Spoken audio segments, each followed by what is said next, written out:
provides. Come to Jesus. And second, in times of our confusion, believe in Jesus. So good morning, my dear brothers and sisters. So our Holy Gospel for today is taken from the Holy Gospel according to Saint Mark chapter 9 verses 2 to 10. In the same way today, my dear friends, we are celebrating the feast of the Transfiguration of the Lord. So my dear friends, if we'll try to reflect our Gospel as well as into this celebration, it focuses on the theme that is listening, that our Gospel as well as the celebration invites us to listen to Jesus. Where in our Gospel we see that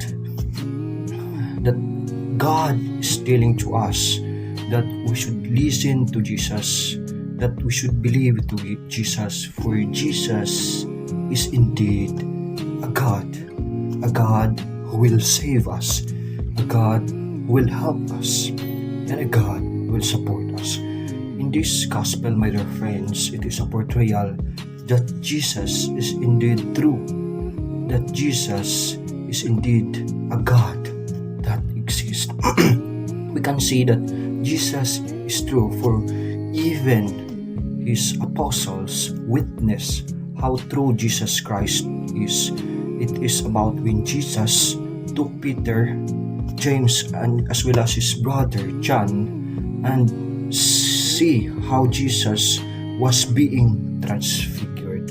So, in the same way in our lives, my dear friends, we can see that Jesus is indeed true, that Jesus is indeed alive, based on our experience with regards of the presence of Jesus, that we can see that Jesus exists just simply because we experience his mercy, we experience his compassion, we experience his healing. My dear friends, in our lives, we experience Jesus many times, and it is a portrayal, my dear friends, that we should have this kind of firm faith to believe in Jesus, because Jesus is indeed true through those experiences, my dear friends, helping us, allowing us to achieve whatever we want through the aid of God.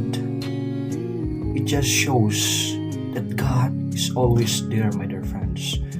Through the answered prayer that we are having, we should have this kind of faith that is being firm enough to believe that God is indeed alive.